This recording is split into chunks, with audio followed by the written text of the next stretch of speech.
кеткен. Содан әкем 5 жыл анау беломор балтыққан ауылынан шығып бірге салатын. Сол екен менің балаларым барып документін қарастырып іздеп, әкемнің айтқандарының қағазды алысып оқытқан оқушылары жанұя туралы жазылып кеткен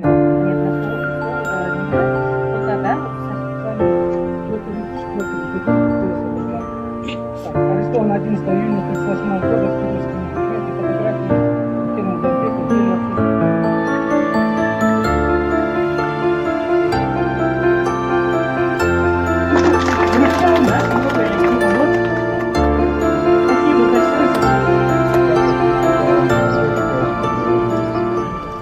Спасибо большое.